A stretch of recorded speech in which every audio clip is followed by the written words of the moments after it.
Good morning and welcome to Positively Pittsburgh TV, and we are here today at the annual and National Military Writers Society of America Conference here at the Pittsburgh Marriott. And I am your host and the good news reporter, Joanne Quinn Smith from Positively Pittsburgh TV, all the good news about Pittsburgh. Military Writers Society Conference, I agreed to help sponsor as a media sponsor because, and you've heard on Positively Pittsburgh Live, the radio show, about many authors in various genres. I just think it's an amazing thing that these military writers have come together. They don't always tell war stories, but you will discover a lot of individuals like my guest today who are military personnel. As a matter of fact, this is a very auspicious day for my guest, K Rowe, K Rowe she calls herself, and we'll tell you why in a minute, who has written the book Project Dragonslayers. And what's so important about today? Today is my last official duty day in the United States Air Force. I am officially retired tomorrow. Wow. And so you have how long? 20 years, 3 months, and I think 13 days or something silly like that. Now, you got to look at this face. And in Italy, they would say, che bella faccia. You cannot believe that she has 20 years in the military. So that's what we say in Italian anyway. So what was your job in the military? Actually, well, the reason why my complexion is so good is I was never in the sun. Actually, I was an x-ray technician. So I was always behind lead walls and hidden away in the dark rooms and things like that. So never saw the sun. But still in the military. Yes. I never had a very glorious career of going to war or anything like that, but I did a lot of supporting, and I took care of a lot of soldiers returning back from the war, and listened to a lot of their stories and a lot of the pain and the hardships that they went through, and also being married to a veteran who's 100% disabled. You know, I get a lot of the stories as well, and sometimes it hurts to hear them, but they also serve who only stand in support too. So congratulations on your 20-some years of service, and we appreciate what you do. So your husband is in the military. He was in the Air Force Special Operations Command. Yeah, He was a combat medic. He was actually medically retired at 19 years and 10 months. So he they didn't actually let him have his whole 20. So you got some first-hand information probably about some of the stories that you had to fabricate, right? Yes.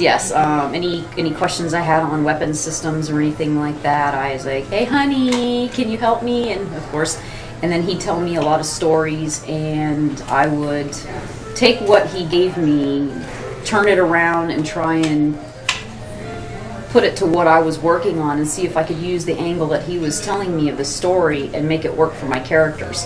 And he's actually never read the book, which is funny, but that's okay.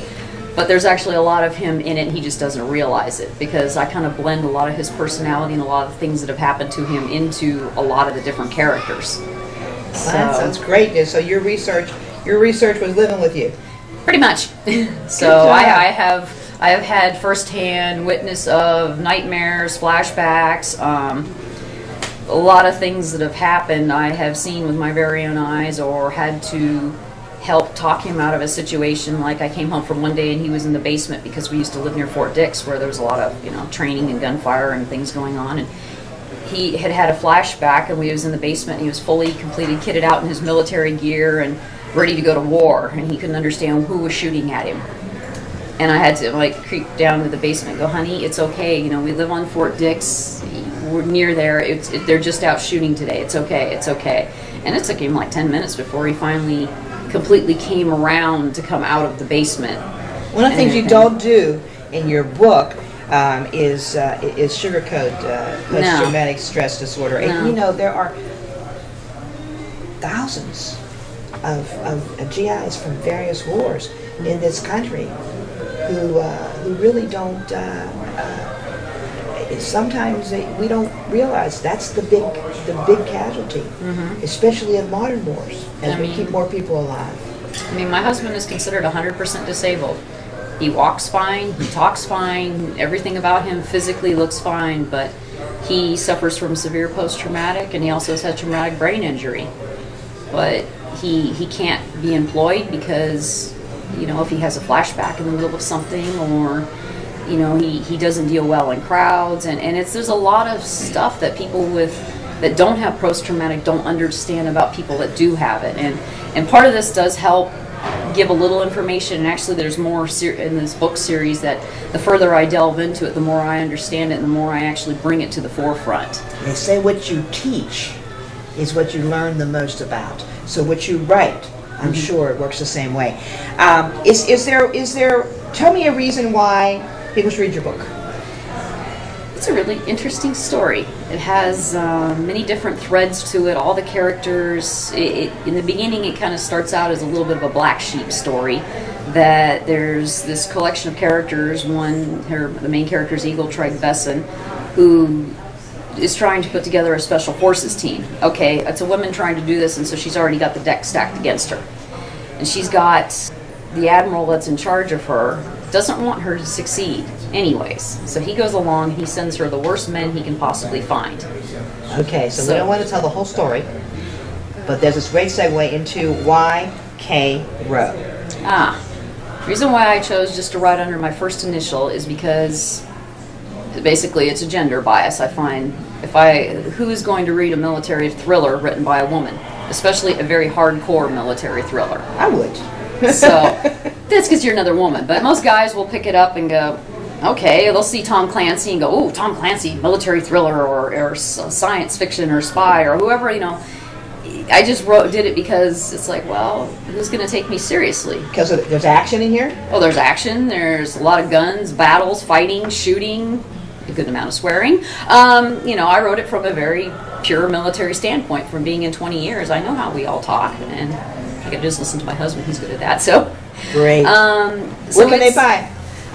It's available on Amazon. Is either paperback or ebook, and it's also available on Smashwords.com as an ebook. And real quick, you have some other books. Oh yes. This is actually the sequel to Project Dragonslayers. It's called Mind Games, and it's actually a very, very chilling book because it delves a little further into what al-Qaeda could actually do to us if they really wanted to. And the characters, because their main job is anti-terrorism, and the mission that they have to try and stop what they're about to do. And I'm not going to give it away completely, but it's a matter of is al-Qaeda going to succeed, and what are they going to do to us? And Kay, this book is one of the this one, the Dragonslayer, is up for an honor for this conference. Yes, it's up for the military thrillers category. Military thrillers. Yeah, well, you heard it here on Positively Pittsburgh Live TV. Get this book. It's a military thriller. And listen, do not let this face fool you. I have thumbed through the manuscript here. It's pretty exciting. Yeah, Tom Clancy has nothing on this gal. So thank you for joining me. Thank you. This has been Positively Pittsburgh TV. And what we always like to say at the end of the day is there are two kinds of people. There are Pittsburghers, and there are those who want to be Pittsburghers. We'll take this veteran any day here in Pittsburgh. Remember, if you call someone and it's a wrong number and you end up talking to them for about 10 minutes, you're probably talking to somebody in Pittsburgh, because not only is this the most livable city, but we have the most likable people. So y'all come.